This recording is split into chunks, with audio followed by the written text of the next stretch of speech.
به من بگویید که به اهل سنت و جماعت کی امنیت داده شده بود؟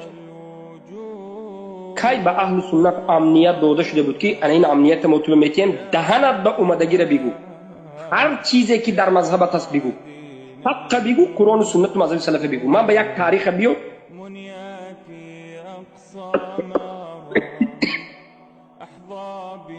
بعد از سلف صالح، زمان سلف صالح هم احمد ابن حنبل، ابو حنیفه و این علما را میدونید. تا این زمان بعد از صحابه، بعد از تابعین، علما غریب شدن شروع کرد. کی به علمای اهل سنت امنیت کامل و پره داده شد که دین را بدون یگان ممانعت و ضدیت 100% رسانند، بدون فتنه و تحقیر، بدون ترمه و دشنام و قتل. مگر ابن تیمیه رحمه الله امنیتشون در زیر خطر نبود؟ 8 مراتب به درون ترمه انداختند، در درون ترمه وفات کردند. چرا ابن تیمیه به ما منت نکردند؟ چرا ابن تیمیه نگفتند که امنیت هم خوب نیست بیا زندگی کن؟ حق گفتند. چرا ابن تیمیه مسئله را 50 به 50 گفتی روسا 50 نه 50 50 به 50 نکرد؟ به مانند امروز علما که امنیت خراب است گفتن مسئله را 80% بیان میکنن، 20% بیان نمیکنن، تیز پرک ها به وجود میاد، خون تیزهای بی ادب به وجود میاد. از سبب چی به وجود میاد؟ از سبب کامل بیان نکردن مسئله تا آخر. والله حق ظاهر نمیشه.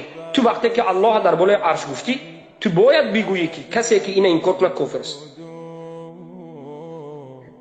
لیکن فقط گفتی که الله در بالای عرش است، لیکن من دیگه گپ نمیزنم، دوامش گفتی، تو نامعقول کردی. تو دعوت منهج رسول الله نیست. در همه مسئله تا آخر باید صحبت کرد.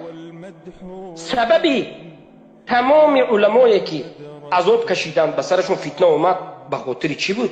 شما اگر فکر کنید به خاطر پول، زن، فرزند نبود، به خاطر اینکه مسئله تو آخرش بیان کرد.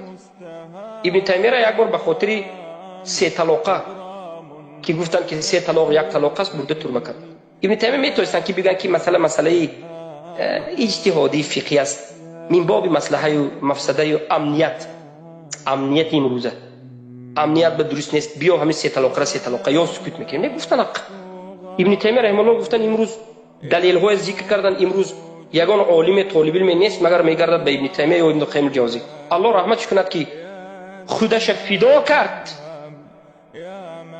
تو که دیگر اهل سنت زنده باشند. در حقیقت علمای سلف و علمای مجتهدین و علمای متقدمین و صادقین و متأخرین و صادقین خودشون را فدا کردند تا که من و تو حق فهمیم، تا که من و تو نگوییم که کنی نیست. کی گفت نیست که نگوییم؟ محمد ابن عبدالوهاب امنیت هم خراب میگفت و میگشت، شرایط وزمین است و امنیت هم خراب است میگفت و میگشت. ابن تیمیه 6 بار ترمه شدم دیگر ترمه نشوم، زن ندارم، فرزند ندارم، خیر یک زن گیرم میگفت. ابن القیم و ابن کثیر ترمه نشوم میگفت.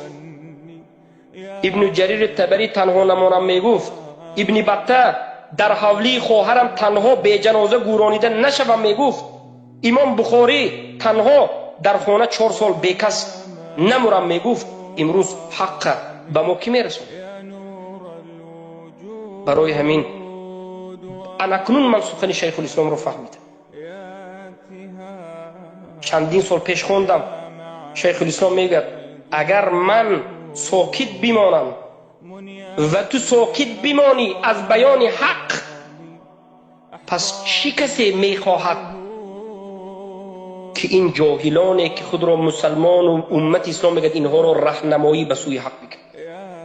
من طالب علم 10 سال خونده بود، من لقب طالب علم و عالم گفته را عالم گرفته، بعد از این لقب گرفتن امنیت گفتم، مسئله را تا آخر نگفته روم حق بیان نکنم کی میگوید حق به من؟ اکنون میفهمم که ابن تیمیه جیگرش خون شده این سخن را گفته است رحمه الله. بیچاره نه زن گرفت نه فرزند داشت، عمرش به اسلام صرف کرد، در درون ترمه 81 مرتبه قرآن را ختم، در حالت ختم کردن و تفسیر کردن آیت ان للمتقین مفازه، این آیت را خواندند و سرشون غلطید. ابن کثیر دیدن که شیخ رحمه الله وفات کرده است. این سخن را ابن کثیر رحمه الله در تاریخ البدایه و النهایه ذکر میکند که ما همراه شیخمان در ترمه بودیم، 81 مرتبه تفسیر قرآن را می بردیم که شیخ در بالای این آیت وفات کرده. خودش بخشید، حق گفت، شیش حیاتش بخشید، اما در آخرت زنده هست و در این دنیا هم همه موحدین رحمه الله میگن بجز منافق، برای همین میگن که بجز منافقین، بجز کذابین دیگر کسی ابن تیمیه رحمه الله را بد نمیبینه. امروزه خوارج‌هایی که برآمده است بین علما طعنه میزنند، اینا یک منافقی شوجه کذاب زندیق است.